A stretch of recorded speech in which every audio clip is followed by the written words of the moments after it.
It's a waiver wire Wednesday, and it's time to look at some quarterbacks, tight ends, running backs, and wide receivers that you could potentially get off the waiver wire. We covered the waiver wire yesterday, looking deep at the running backs and wide receivers, but we're going to look at this at a different scale today. But before we dig in, you need to click that subscribe button right now. We're going hard in the paint, doing a bunch of deep dives on the trending players throughout the week. On every single day, we'll cover multiple players so you can get the advanced analytics and the situation to see whether or not you need that player for fantasy football. On top of that, we're going deep on the waiver wire, and we're using these videos to help you set your lineups. Click that button. Stop missing out. But we're going to start off with our first player today, a hot trending player, and it's Audric Estime. We talked about him a million times already this week, but he was rolling last week.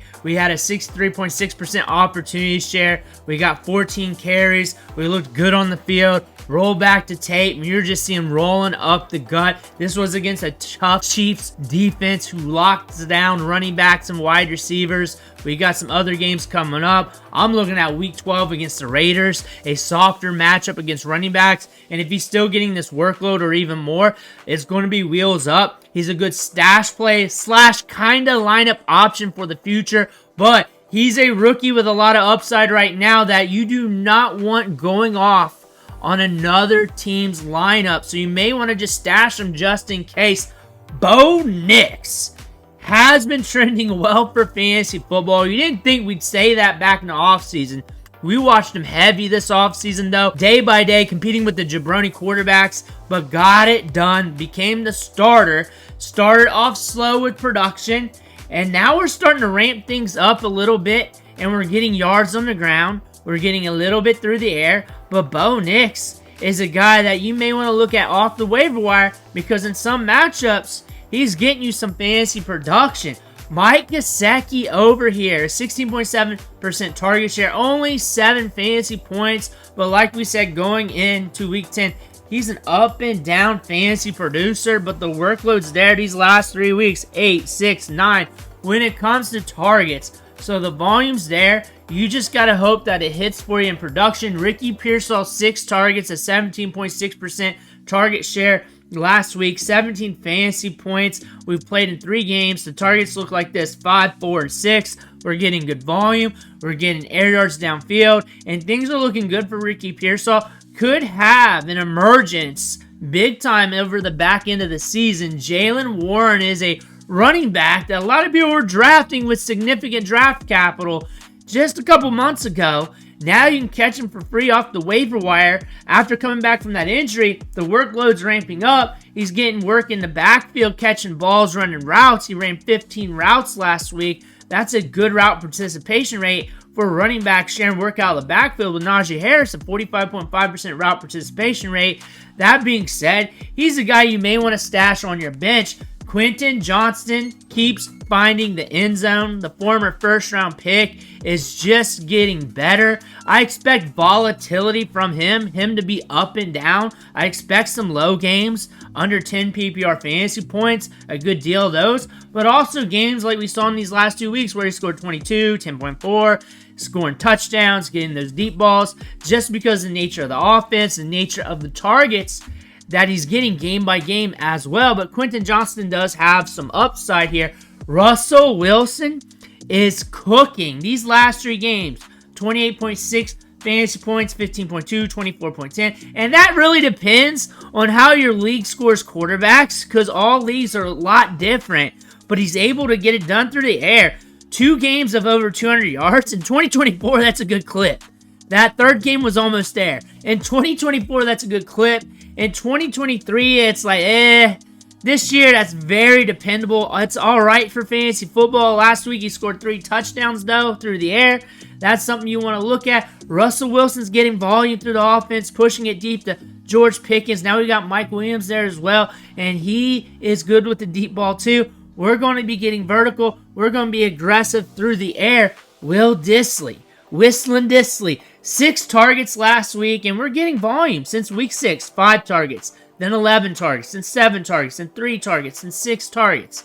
We're getting volume. We're running a fair amount of routes, a 66.7 route participation rate. However, that's just 16 routes. It's a lower volume offense, so his fantasy production is going to be highly volatile up and down, but we are going to get work in this offense. That's something you may need in a deeper league. Cam Akers is the handcuff in this offense, is the running back you want to look at. If something happens to Aaron Jones, if he gets hurt again, or if the injury gets worse, or whatever happens, if you're interested, you're interested. But this is a good offense to have the running back in.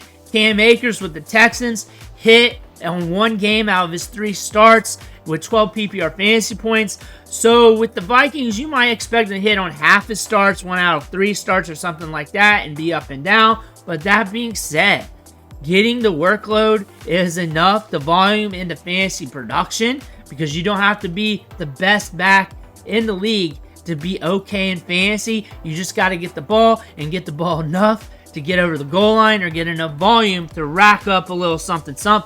AD Mitchell, Anthony Richardson back. Everybody's going to sour on him now as people were kind of looking at him with Flacco and seeing some upside. But AD Mitchell has been killing it all year long. When he gets volume, he does well. 6 targets last week, 52 air yards. He creates separation. He's a good option as a lottery ticket for the rest of the season. AD Mitchell with that 4.3 speed, all he has to do is bring in a couple of those YOLO balls, and he's going to hammer it home for your fantasy team. Maye is the YOLO quarterback we're looking at here. He's getting you yards on the ground. He's pushing it downfield. He's a little bit up and down with the fantasy production. You should expect that from a rookie. However, he's getting you in spots where he's getting these wide receivers some targets, some looks, some good volume in the passing game. The passing attempts are looking good. 33, 37, then 41 and 25. Not counting that 6 because he got hurt in that game. But still, we're getting good volume here, and that's something you may want to look at. Hunter Henry's a benefactor of that. 25 routes ran last week, 86.2 route participation rate. It was low last week against the Bears, but we want the volume here. 5 targets, 9 targets, 6 targets, 8 targets, 4 targets. So the volume is consistent. The work rate is there. It's going to be up and down. One, it's a tight end. Tight ends get short targets. He had an 8 out of 2.8 last week. Tight ends get short targets. That's why they're highly volatile in fantasy football unless you're like one of the top tight ends. However, a guy like Hunter Henry, you know he's going to get the work, and that could lead to some fantasy production if you need it for that week. Trey Benson has some upside. We saw him get some extra carries last week. They were up in that matchup, and he was getting volume. He's explosive. Him and Amari Demarcus, you can look at both them. Trey Benson is the ultimate stash. 3rd-round rookie with top-tier speed that could really get it done if given a large opportunity. John Metchie is a very suspect wide receiver in this offense with Nico Collins back, but there's going to be some volatility on the upswing in certain matchups if he's on the field running routes. Last 2 weeks, ran a large route participation rate, and he could be the 3rd wheel in this offense. Could be not, but if you're hurting enough to gamble on it, that's something to look at. There's also downward volatility with this piece in fantasy football. On top of John Metchie, he's a good story after coming back from all those injuries and leukemia. Jameis Winston throws those YOLO balls, and that could be good, and that can be bad. But just like fire, it can heat your home or burn it straight to the ground. 12 PPR fantasy points last week or whatever it was in your league. Before that, against Baltimore, lights out. And that's what it's going to be like for the rest of the season. He's either going to be lights out or burning your house down.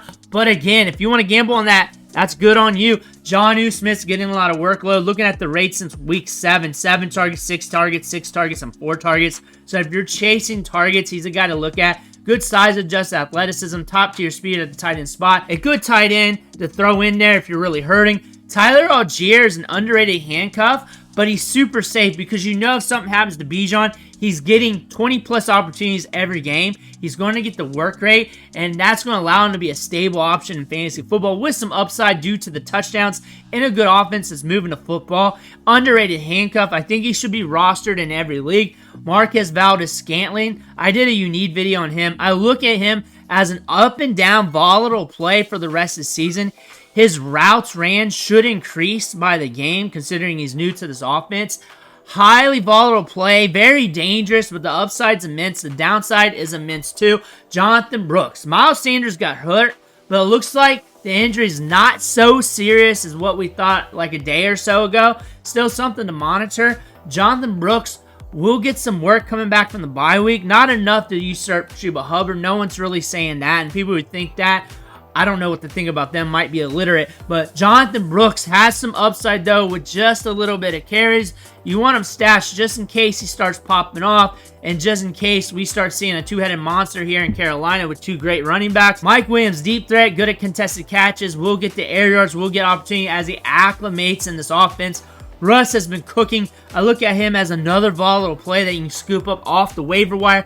Zach Ertz has been getting work and steady targets all year long and has been ranging around 4 to 5 targets per game with some upswings like 6, 8, and 11 targets in some other games. Last week he saw 8 targets, ran on 31 routes. He's running a lot of routes out there, and the Commanders will always have enough fuel to push them in the right matchups. Gus Edwards is back. He's getting some workload. He's splitting the rushing attempts pretty evenly or pretty close to even with J.K. Dobbins. That's something to look at for the long term. Elijah Moore's running a lot of routes, seeing some opportunities with his team. The last 3 weeks with the Browns while they were playing and not on bye, 6 targets, 12 targets, 9 targets with Jameis Winston. That's something to buy into if you're hurting at wide receiver and you need something kind of consistent. The deep ball's not really there. Need to score some touchdowns, but the volume is there when it comes to the targets. Blake Corum's playing behind Kyren Williams. Kyren Williams is getting all the work, all the touches, all the snaps. He needs to go down for Blake Corum to see an opportunity. However, handcuff running backs are handcuff running backs. This is the offense where you want the next man up because Blake Corum does have some fascinating points in his prospect profile. Kayshon Boutte is running a lot of routes, seeing a lot of opportunities, and it's been trending over these last few weeks, especially with Drake Maye. 6 targets week 8, then 6 again, then 6 again. Getting on average 6 targets a game, usually that equates to fantasy points. However, give that some time. He'll probably have his moment sooner than later. Jaylen Wright, another handcuff running back, but he has immense upside with that elite 4.3 speed and burst. He's starting to get more work than Raheem Mostert, and if that happens to be consistent throughout the back end of the season, watch Jaylen Wright exceed expectations. Rashod Bateman is a deep threat in this offense, will get air yards, but will be highly volatile. But the trend with wide receivers off the waiver wire is they're highly volatile. They could potentially spike on you on any given week, but give you nothing on any given week as well. That's what Rashod Bateman does. That's what we're going to see in this offense. Rashod Bateman could be a guy in some games that gives you nothing, and other games get you like almost 20 fantasy points. Ray Davis is a guy that needs rostered in all leagues. If something happens to James Cook, we know what's going to happen, and it's going to be glorious. He's good in the passing game. He gets deep targets too, and on top of that, fantastic runner between the tackles, good vision, patience, and good power. Mack Hollins is the guy filling in for Keon Coleman pretty much. He gets good contested catches downfield, racks up air yards, gets volume. Again, highly volatile like all the other wide receivers. It's going to be up and down with him. But the volume's there, and the deep ball's going to be there. So there's a chance that he could rack up some good fantasy points for you. Last 2 games, 14 points and 12 points. We got the Chiefs coming up. You may not want that matchup this week. Demarcus Robinson, when you're looking at Cooper Kupp and Puka Nacua, the next man in line running routes, that's close to him in volume. When it comes to routes, is Demarcus Robinson, and there are plays where he sneaks past the defense as they're concentrating on them, where he gets that target, makes that splash play. It's not going to be every week, but it's something to look at. When you're looking at volatile wide receivers, might be more consistent than the other volatile wide receivers is on the field, next to some good wide receivers and an offense that pushes the pace. Something you may want to think about for the rest of the season. We just covered 30 players off the waiver wire: quarterbacks, running backs, tight ends, wide receivers. Let me know who you're picking up in the comments below. Make sure to hit that subscribe button on the way out. I want to thank you for watching. Catch you on the next video.